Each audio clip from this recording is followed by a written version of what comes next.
been a bit of a roller coaster, actually.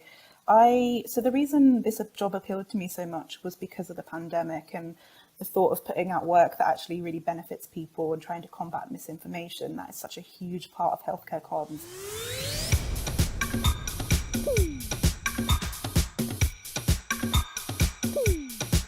Welcome to Confessions of a Social Media Manager with me, Erin from Agora Pulse. Today I have with me Natasha Vinn. Natasha is the social media account manager for Ogilvy Health. Now, any listeners worth their salt in PR should know exactly who Ogilvy are. They are a New York City-based British advertising, marketing and public relations company founded in 1948. They have been behind some of the biggest campaigns in the world, from Dove to IBM to doing tourism for India. Ogilvy Health, however, is a part of the agency that deals with, as you guessed it, healthcare clients. They build brands, protect reputations, garner attention and influence through creative storytelling that's ultimately informed by data. It's fair to say they probably had a very busy 18 months so far. Now, where does Natasha fit into this? Well, she's been working in social media for at least 6 years now and has a healthy mix of in-house and agency experience. She's worked in all sorts of sectors because of this, and from travel to hospitality to education to luxury consumer goods. She's always been attracted to creative and innovative and engaging storytelling, and it's these values that she brings to her work. Since joining Ogilvy Health in February 2021, she's been responsible for implementing their full social media lifecycle for her clients, from strategy to content creation to paid social and reporting. And I hope I've given enough of a hint of how impressive she actually is. When asked to describe her social media career so far, she said varied, fast-paced and fun. Welcome, Natasha. Hi, Erin. So glad to be here. I'm really, really excited to talk to you today. Like, the universe was not completely aligned for us to talk to. We've been trying to talk for like a good month, so I'm so glad that I finally got you here. You are our agency social media manager expert on this series. I've not talked to a really big agency before, so I'm really excited to hear what it's like to work for, as social media account manager for one of the biggest agencies in the world, and especially within a healthcare setting, considering what has been going on for the past 18 months, which is very, very, very interesting. But could you go into detail about exactly what you do at Ogilvy Health? So my role is a social media manager, and I work across a few different accounts. So my accounts are across 3 different therapy areas, and I also work on a bit of corporate comms. And it's really, really varies, as I said to you before we spoke. So I deal with paid social, creating content plans, looking at strategy, and we're also starting to look at influencer work, which is really exciting and something that can be quite innovative for healthcare, because not a lot of people have done it so far. And on top of that, I look after the agency's marketing, so making sure our LinkedIn is running, that we're pushing out content and promoting ourselves, because we do a lot of amazing work on clients, so it's just as important to look after ourselves too. I'm going to come back to you about this influencer stuff that you're doing in healthcare, because that is something I've just not heard before. And like, as you said, it's not something approach that's always been taken. I'm noticing it now really a lot. We're obviously government pushing vaccine uptake and things like that. They are getting people who are known in the sort of influencer space to get people to do that. We've been talking to other people before on this podcast, and a lot of people are saying influencers are going to be turned to more and more because they're really good at tapping into what people want, and people do trust them. So I'm really excited to hear more about that. Now, first question. If someone asked you about starting a career in social media, what would be the first piece of advice you would give them? I think I would have to say you have to be quite passionate about it, because it is, social media can take over your life, because we use it in our personal lives, and we use it if we're using it for work too. It's always there, and this can be hard to switch off for it. So having a passion is really important.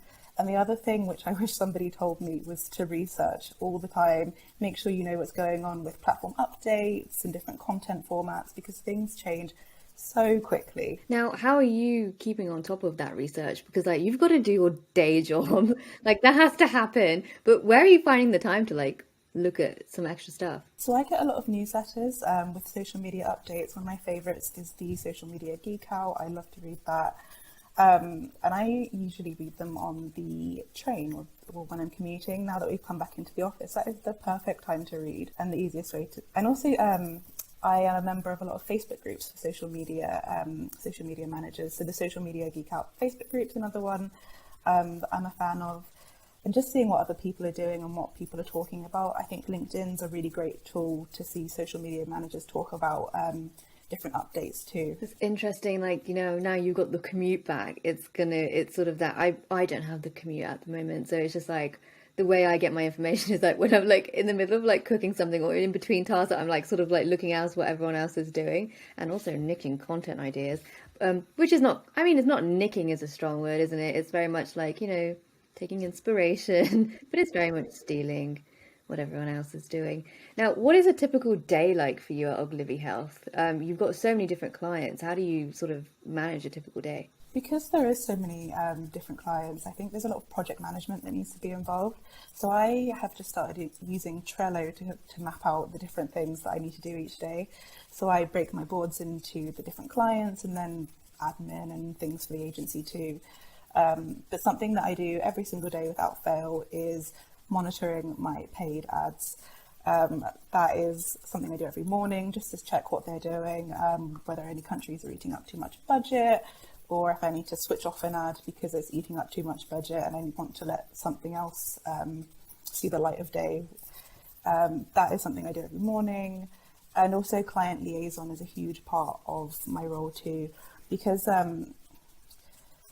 social media moves so quickly. I always like to keep clients up to date on what's going on, and just so they're aware and they know that we're on it. So you have all these different clients. How are you keeping them up to date with social media? So we have regular status calls carved out each week with our clients where we can give them updates. But also if we see anything important come through, we'll send emails or send them messages on Teams. We are really lucky to have great relationships with our clients. A lot of the clients we have at the agency have been with us for 20 years, which is amazing. So they really trust us as a strategic partner rather than just pushing out content. So if we do have any ideas of things they can do or how updates will affect them, they are really willing and open to listen. But another thing that we as an agency push out is something called the Social Checkup, which is a bi-weekly newsletter which details all the different platform updates and campaigns that we have liked in those previous 2 weeks and how we think any updates will affect clients in our industry. So they really enjoy reading that, and we always get really great feedback on that. So what are the open rates like on that newsletter? Do you notice when some weeks like, yeah, I opened it? Do you know what? I actually don't know, but that's something I should look into because I love stats. So I should look into that. Yeah, because I was just thinking, right? Yeah, I'll send this email to the clients, but who's going to bloody open it? Sometimes that is the thing when you do these newsletters, and you seem like a very newsletter-orientated woman. But yeah, no, maybe advice to everybody listening: check those open stats because you don't want to waste your time. Now, you're mentioning that these clients have been with you for years. You yourself joined Ogilvy Health in February this year. You've come in as a social media account manager. What is the structure of your team like when it comes to these clients? Does each client have a social media manager on board, a social media assistant, a paid person? What is the structure of your team like? It's completely different on each account, actually. So my team at Ogilvy is in my wider team as a PR and social team. So a lot of us have knowledge on social media, and then social media is my area of expertise. So we try and have one person with social as the area of expertise per account. But it just completely varies whether we have an exec on there too, or whether it's just an account director and a manager. It really, really varies across different accounts, which is also quite nice because it means that my role on my different accounts are very varied and I'm doing different things each day rather than the same role just in a different therapy area. So what's it been like coming into an agency where the clients have been there since day dot, and you're sort of coming into with your brilliant social media expertise? How have you sort of managed that? When I first started, it was a bit, I guess it could feel a bit overwhelming because they've been with the agency so long, and of course you want to impress when you first start a job. But I've been really, really lucky that the clients that I do work with are really open to listen to new ideas. They value us as strategic partners, and they value that, or they trust that the agency will hire people who they can equally trust. So there's no kind of there's no issues when a new person starts because they trust that the person that they're working with is experienced enough. And that's really what you want from a client, somebody who trusts you to give valued advice that will make a difference to their business or to their brand. That's good to hear because I only asked that because, there is that experience in agency when you're sort of the new kid on the block and you've got these ideas, winning that trust with a new client. It's like, I've had it done like this and this for so long that you don't always want your expertise to be sort of, it's delicate. You don't want your expertise to be criticism of the people who were handling the client before, nor do you want to spook the client in thinking that, like, everything you've been doing so far sucked, and I'm here, new broom, sweeping out crap, and I'm like, everything's gonna be so much better with me on board. So it's good to hear that there's a lot of trust with you when you came on, and there wasn't much of a thing where you had to really prove yourself, which can happen in those environments. Obviously, the past 18 months has been such a whirlwind for healthcare and people working in it. I mean, we don't need to go into why, but how have you managed that? Especially, I'm assuming crisis comms is a huge thing of what you're doing as well. What has that been like for you? It's been a bit of a roller coaster, actually. So the reason this job appealed to me so much was because of the pandemic and the thought of putting out work that actually really benefits people and trying to combat misinformation. That is such a huge part of healthcare comms. There is a lot of rubbish that people can put on the internet and write, just stuff that isn't true. And I think the pandemic has really brought that to the fore when you see kind of a lot of misinformation about vaccines and COVID, and it really made you realise that people just say anything. But it's been interesting. There have been times when we've had to kind of very quickly pull campaigns because some news was about to come out, and we didn't want to aggravate people more. It's been quite reactive. Is there a limit to how reactive you feel like you can be in these environments? Because I know being reactive is so much a part of being in social media. It's what you have to take on with the job. Was there ever been any moments where you're like, this is not it. This is just like, it's too much. And how do you kind of step back from that? There have been times when that has happened. I think for me, talking to my team about it has really, really helped, because there are some things that you can't avoid because either a client wants it or, it's life and it's happened. But being able to detach myself from it a little bit, speak about it with my team, and I guess digest it that way really, really helps me. In my previous agency and in actually my jobs before that, I always worked alone. So having a team around me has made such a difference to the way I work and the way I manage my stress, because there are people in it with you and who maybe might not get as wound up about something, so can talk you down from the way you're feeling. It's so important to have people around you who can support you with that kind of stuff. So you were working alone in your roles before? I mean, not so much alone. Obviously, there was always people around, but my agency before this was 10 people, and there was just myself and my manager in the PR and social division. So Dan, my manager at the time, was very much had a PR hat on, and I had a social hat on. So when I would complain about things on social, I don't know if he ever quite got it, because he wasn't as into it as I was.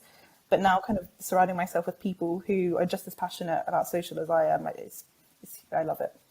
Really, really love it. What does success look like for you on social media? It's interesting because a couple of years ago, I would have just looked at like the stats from the platform only.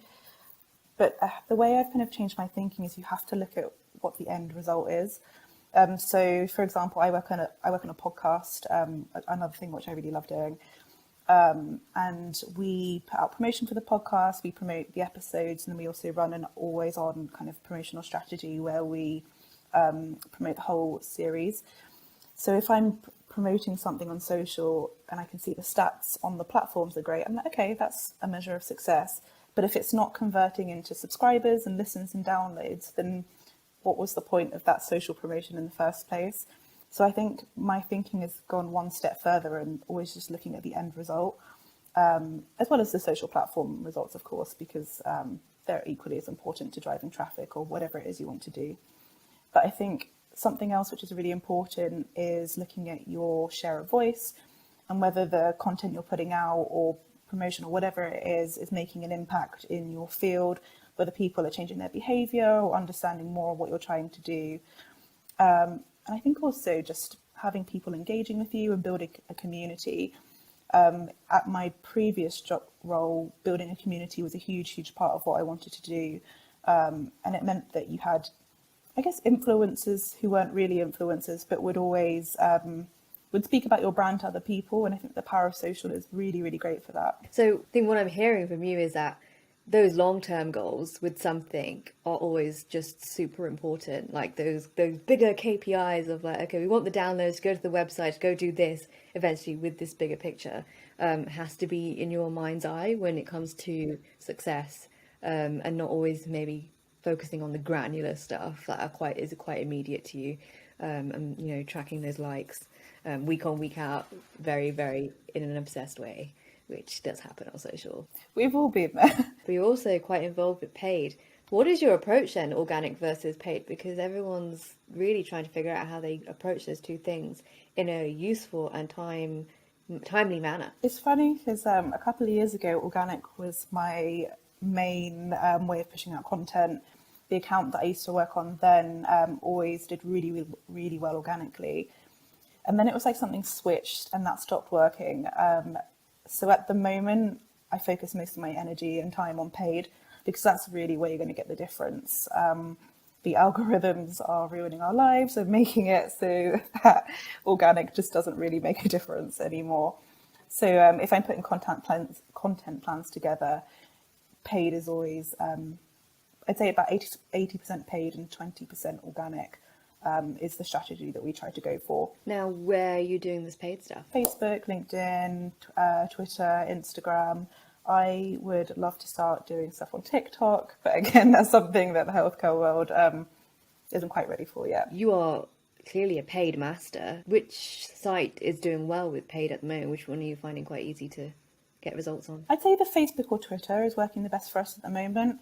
LinkedIn, the cost per results are always higher on there, and kind of the campaigns we've put up recently haven't done as well as they used to. But Twitter, we always see quite good results. And Facebook, while the ads manager is a pain, we always get pretty good results from there too. I think what people sometimes forget with paid is that like each platform has its own, for want of a better word, vibe. So, and the way that people use it is going to be so different. So you can chuck 100 at Instagram, 100 at Twitter, and 100 at Facebook. Just because you sent the same types of money on there doesn't mean you're going to get the similar results, even if the targeting is the same. So it's really managing the expectations of people. Now, how are you explaining these paid campaigns to clients that aren't totally paid campaign literate? I find the easiest way to do that is just to use language that anyone will understand. So I think if my mum would understand it, then that's probably good language to use. Not going into anything too complicated. And when we're doing evaluation reports, just really considering who's going to be reading it. So if it's the social media lead at the client, they'll want the nitty-gritty detail because they'll actually understand it. Whereas if it's just going to the head of brand or something, they probably won't need as much of the nitty-gritty and will just need to come in at a high level.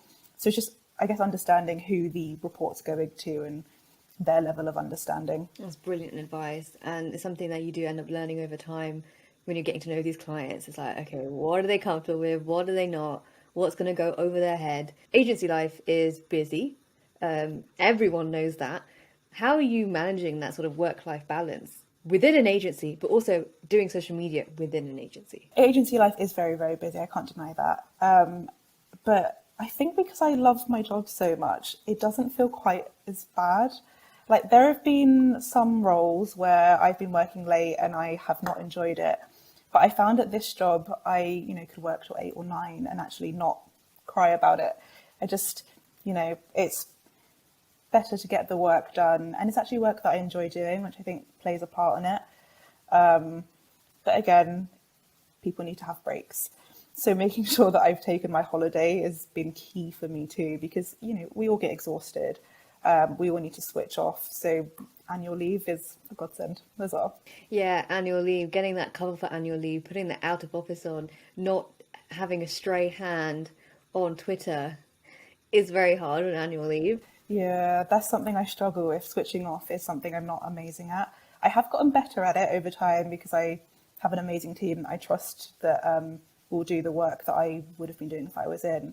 But still, I always check Twitter and LinkedIn and have a sneaky look at emails to see what's going on. You really can't help it, especially when you've got your brand Twitter on your own Twitter, your own like secret Twitter that's completely locked down, obviously, and no one can find it. And you just that circle, you're just straying towards that circle. Like, there's some notifications there.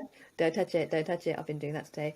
I was on annual leave today, and it was like, I'm not gonna. Oh, did I have you working when you're on annual leave? I'm sorry. No, it's fine. It's fine. I like these conversations. I like talking to like new people. Like, so I'm more than happy to talk to people and just like, get to know you. And what we're talking about now on the agency side is just completely interesting. So do not feel guilty about it. I could have said no, but I didn't. So on me. What do you think are the essential skills for a good social media manager? I think project management skills are very important because you have to juggle many different hats when you're doing things on social. Research, as I said earlier, is important.